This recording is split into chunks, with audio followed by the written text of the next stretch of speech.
Puppets of the pyramid. How the global elite choose their leaders. You are right on point. Most journalists spend their careers analyzing the visible layers of politics, elections, parties, and policy debates, without ever naming the real power that pulls the strings. They call it the U.S. deep state, but the truth is sharper. When you say the U.S. deep state, you should say Rockefellers. When you say the EU or China, you should say Rothschilds, because they own them. This is the machinery of power. The same handful of financial dynasties install their puppets across continents, whether in Washington, Brussels, London, or Beijing. Nations are presented to us as sovereign entities, but in reality, they are franchises of the same empire of capital. And the taxpayers, the citizens, are the cows to be milked, their labor and wealth siphoned upward to feed a global elite. Look at the West. Do you really believe figures like Emmanuel Macron, Keir Starmer, Boris Johnson, Justin Trudeau, Angela Merkel, or even Recep Tayyip Erdogan rose naturally through democracy? No. Each of them was selected, groomed, and then marketed to the masses as leaders. In truth, they are administrators of the herd. Macron is the Rothschilds' personal investment, literally a banker from their stable. Starmer is an obedient lawyer turned politician who parrots the script written in London and Washington.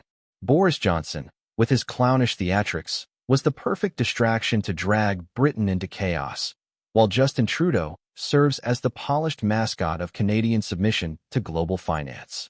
Merkel, despite her stern face, presided over the hollowing out of Germany's independence, while Erdogan plays both sides of East and West, a regional pawn whose survival depends on balancing the same powers that pretend to oppose each other.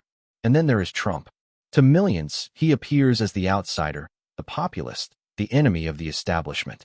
In truth, he is no such thing. Trump was chosen by the same system that gave us Bush, Clinton, Obama, and now Biden.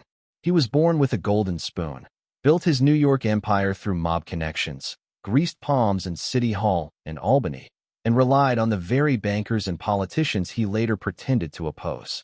His Atlantic City casinos reveal the game perfectly. They were never designed to last. The business model was textbook. The company goes bankrupt, but the individual remains untouched. It is the oldest trick of high finance. And when Trump's empire collapsed, it was none other than the Rothschild Bank that stepped in to rescue him. That bailout was not a lifeline, it was a leash. From that moment, Trump belonged to them. He was their frontman, their puppet, their servant. But the greatest scam is not in the personalities. It is in the system of money itself. All the money squeezed from taxpayers, along with the future earnings of generations not yet born, is funneled into the same central banks that print money out of thin air. These banks, privately owned by the same dynasties, lend this artificial money to governments, who then pass the bill to the people with interest. Citizens work, suffer, and pay, while their rulers bow to their true masters in the banking temples of London, New York, Frankfurt, and Basel. The cruel irony is that most of these countries are already bankrupt, not once, but many times over. Yet the game continues. New debt is piled upon old debt, like administering oxygen to a patient long dead. The illusion of life is maintained, but the body is already cold. What survives is not the nation, not the people, but the flow of interest payments to the very same central banks that conjured the money from nothing. This is how the world is governed. The illusion of choice is presented to the masses every few years in the form of ballots and campaigns. But whether it is a Macron or a Starmer, a Johnson or a Trudeau, a Merkel or an Erdogan, even a Trump or a Biden, the truth is the same. They're the faces of a system owned by the same dynasties, the same banks, the same families who have controlled the levers of money and power for centuries. The taxpayers, the so-called citizens, are nothing more than the herd to be sheared. The nations we think of as separate are simply different barns of the same farm.